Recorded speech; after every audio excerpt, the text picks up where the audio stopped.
Aula de gestão de caixa. Considerações finais. Nesta última parte da aula, eu trago nada novo. Eu apenas dou ênfase em aspectos que eu considero importantes para a gestão de caixa. Primeiro, dois pontos que impactam diretamente a gestão de caixa. A gestão das contas de giro. Quais são as principais contas de giro?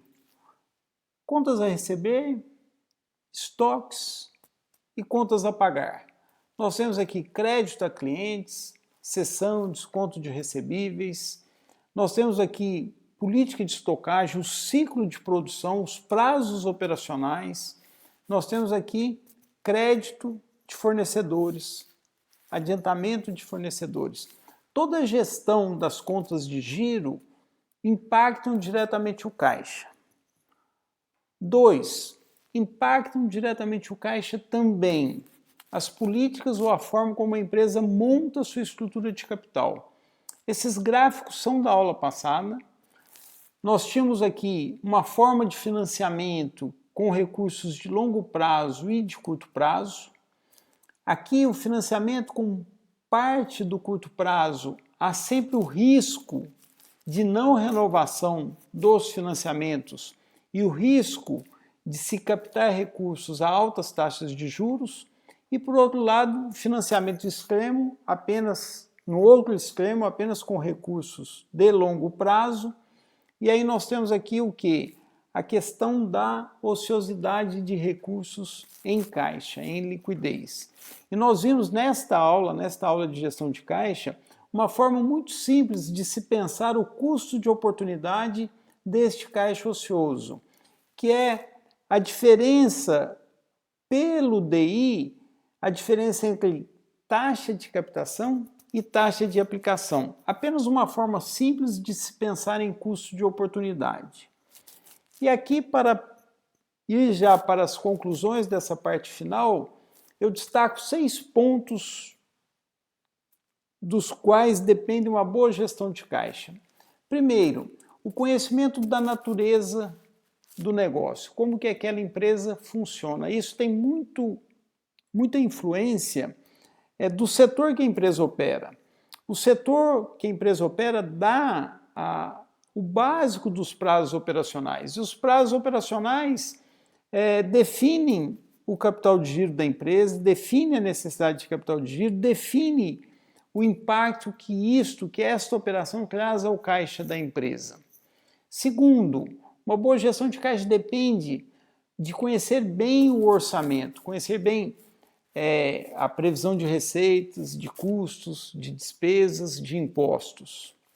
Terceiro, entender muito bem a necessidade de investir em ativos fixos e a necessidade de se investir em giro.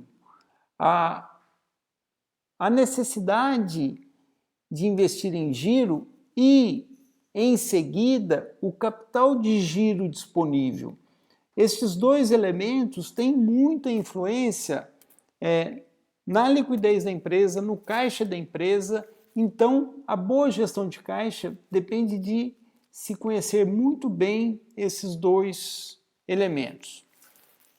Quinto, conhecer bem o sistema bancário, o sistema de pagamentos, quais são os instrumentos financeiros ativos para aplicar sobras de liquidez e os instrumentos financeiros passivos, para que a empresa possa captar recursos quando há que se reforçar a liquidez.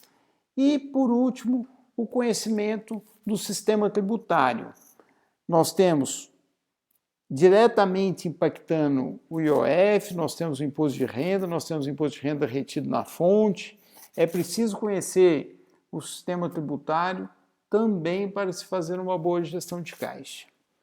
Com isso, eu concluo o que eu queria destacar para esta parte final e apresento aqui 4 exercícios para vocês pensarem um pouquinho em instrumentos financeiros, pensarem um pouquinho na taxa DI.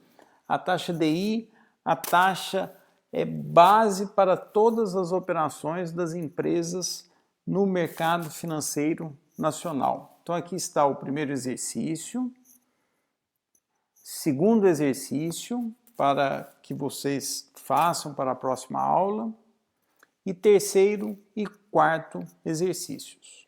Tá? Esse aqui eu ponho, inclusive, eu trago não apenas a questão da taxa DI, mas aqui eu trago questão de taxa de câmbio também, para empresas exportadoras ou importadoras.